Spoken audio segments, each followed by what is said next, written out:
10 years ago, two people both opened a Roth IRA. Same day, same discipline, both maxed it out every single year, left it alone, and never touched it. Fast forward to today, one of them has about $200,000, tax-free. Sounds pretty good.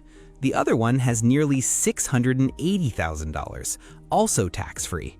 Same account, same time horizon, same commitment. The only difference was what they actually put inside it. That's the entire point of this video. Your Roth IRA might be the most powerful investing account you'll ever own, but only if you use it right. The basic structure is this: you contribute after-tax dollars now, the money grows completely tax-free inside the account, and when you retire and start pulling it out, you owe zero taxes on any of it. Not on the contributions, not on the gains, not on anything. That's not a loophole. That's literally what the account is designed to do.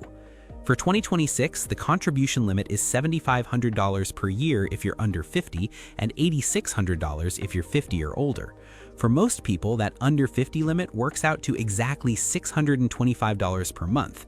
Now, here's what that actually becomes at an average 10% annual return, a reasonable long-term planning assumption based on the historical stock market average.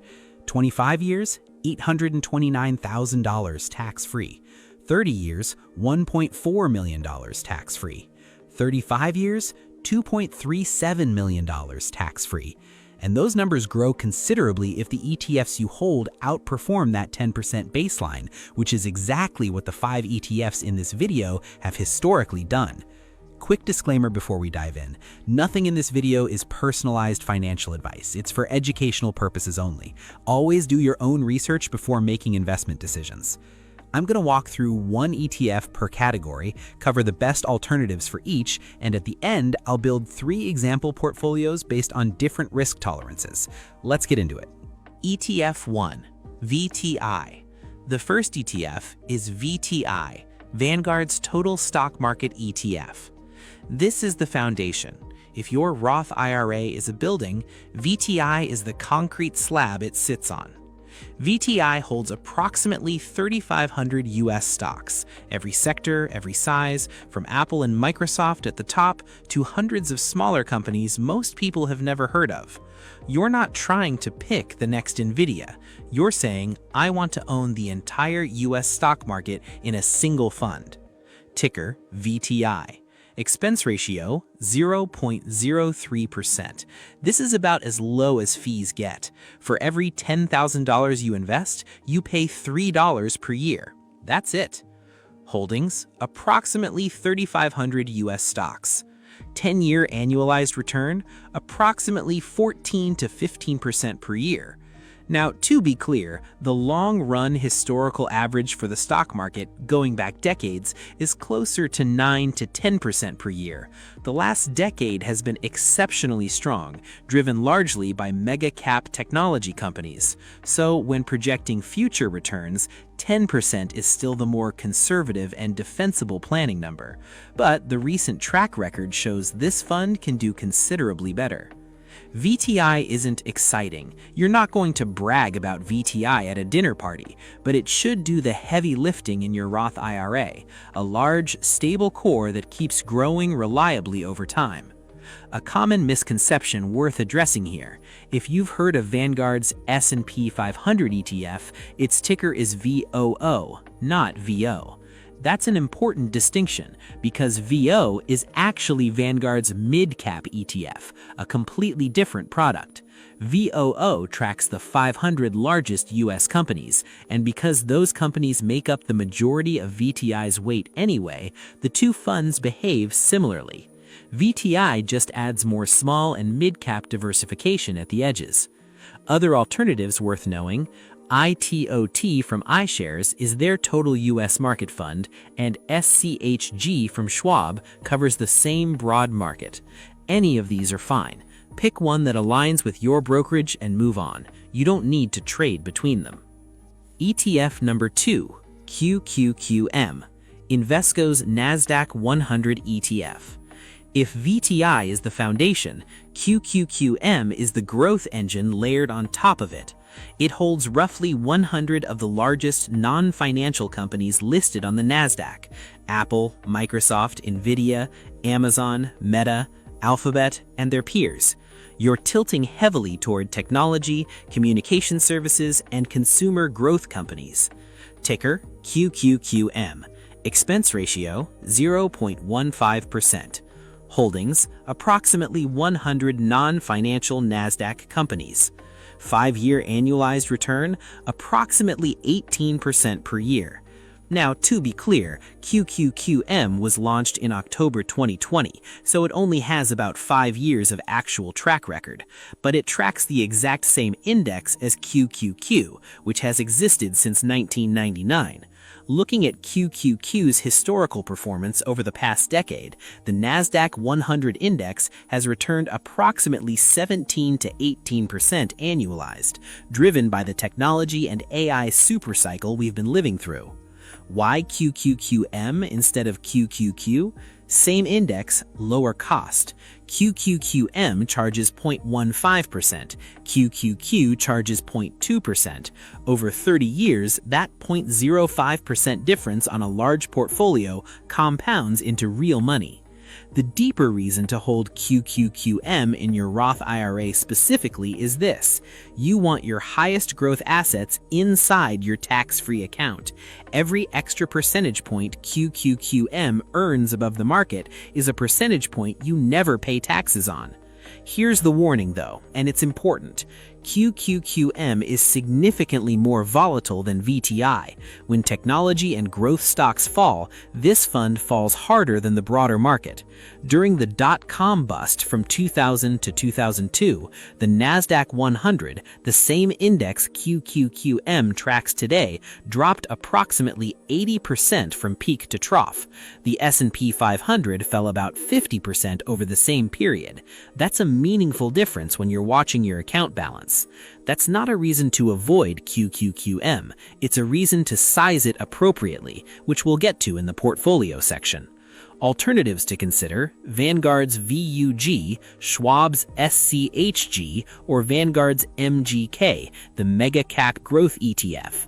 Each focuses on large cap growth companies and will serve a similar purpose, tilting your Roth IRA toward higher long-term return potential. ETF number 3. SPMO. The third ETF is SPMO, Invesco's S&P 500 Momentum ETF. This one is genuinely interesting because it uses a rules-based approach to try to beat the market, and it has. Here's how it works. SPMO starts with the entire S&P 500. Then it selects roughly the top 100 stocks based on their trailing 12-month price performance adjusted for volatility. Every 6 months, it rebalances, rotating out of the fading names and into the new momentum leaders. The underlying logic: stocks that have been winning consistently tend to keep winning, at least for a while. This is called the momentum factor, and it's one of the most well-documented phenomena in academic finance. Ticker SPMO. Expense ratio 0.13%. Holdings roughly 100 large-cap S&P 500 momentum stocks. 10-year annualized return, approximately 20 to 21% per year. That 10-year figure is the number to pause on, approximately 20 to 21% annualized over a decade, compared to the S&P 500's roughly 13 to 14% over the same period. That's a meaningful gap, and every bit of that outperformance, held inside a Roth IRA, compounds completely tax-free. Now, momentum can cut both ways. If the market rotates quickly, from growth to value, from tech to energy, SPMO might be holding yesterday's winners while they fall, and since it only rebalances every 6 months, it doesn't respond to sudden shifts quickly. There's genuine risk in that lag. The alternative worth knowing, MTUM from iShares, is their momentum ETF, and it's more diversified across sectors than SPMO. That diversification has actually caused it to underperform SPMO historically, so it depends on whether you prefer concentration or breadth. Both are valid approaches within a momentum framework. ETF number 4, SCHD, the fourth ETF, is Schwab's U.S. Dividend Equity ETF. While QQQM and SPMO are about chasing the highest possible growth, SCHD is about quality. It holds roughly 100 dividend-paying U.S. companies that pass a strict screening process, at least 10 consecutive years of dividend payments, strong financial ratios, and competitive dividend yield relative to peers. These aren't just companies that pay a dividend, they're companies that have demonstrated the financial discipline to sustain and grow their payments over time. Ticker SCHD. Expense ratio 0.06%. Holdings, roughly 100 U.S. dividend-paying stocks. 10-year annualized return, approximately 12.4% per year. That 10-year return is lower than QQQM or SPMO, but the comparison isn't quite apples to apples because SCHD also generates consistent dividend income along the way. And here's where the Roth IRA creates a specific, underappreciated advantage. In a regular taxable brokerage account, dividends are taxed as ordinary income in the year they received, even if you immediately reinvest them. That's a quiet annual tax drag that compounds against you over decades. In a Roth IRA, those dividends land in your account completely free.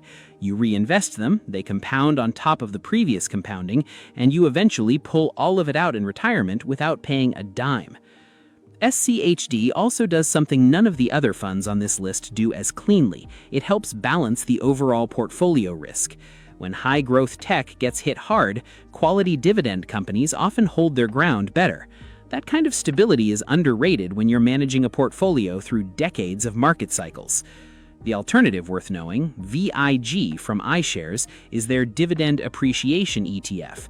VIG focuses specifically on companies with a long history of growing their dividends each year, rather than just paying high current yield. Both are excellent. VIG tends to be slightly more growth-tilted, while SCHD offers a bit more yield today. ETF 5, SMH, the VanEck Semiconductor ETF.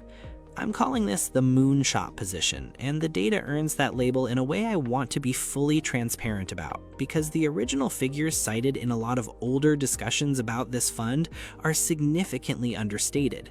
SMH holds roughly 26 semiconductor companies: NVIDIA, TSMC, Broadcom, ASML, Qualcomm, and their peers.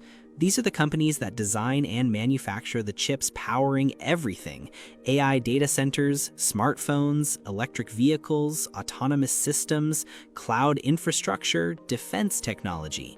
Semiconductors aren't just a tech story, they're physical infrastructure for the modern economy. Ticker SMH, expense ratio 0.35%. Holdings roughly 26 semiconductor stocks. 10-year annualized return approximately 38% per year. Let me make sure that number lands correctly. Not 19%, not 25%, approximately 38% annualized over the past decade. That means $10,000 invested in SMH 10 years ago is now worth roughly $300,000 or more, all of which, if held in a Roth IRA, is completely tax-free. Over the last 12 months alone, SMH has returned over 100%, more than doubled in a single year. Now, I have to be direct with you because these numbers can create dangerous thinking. SMH is the riskiest ETF on this list by a significant margin. It holds 25 stocks in a single sector. If semiconductor demand collapses, oversupply, geopolitical export restrictions, AI investment slowdown, a general tech bear market, this fund can fall 50 to 70% in a downturn. That has happened before and will happen again. The reason it belongs in a Roth IRA at a small allocation is exactly that. You capture the extraordinary upside potential completely tax-free, while the limited allocation ensures it doesn't define the outcome if it crashes. Alternatives in this space, SOXX from iShares covers a similar semiconductor universe with slightly different weightings. If you want a broader AI theme, AIQ from GlobalX tracks artificial intelligence and technology across a wider set of companies. And if you believe in a small digital assets allocation, IBIT from iShares or FBTC from Fidelity are low-cost Bitcoin ETFs. All of these carry high risk, all belong, if anywhere, as a small tactical slice. Let's put these 5 ETFs into actual portfolios. Here are 3 approaches depending on where you are and how much volatility you can handle.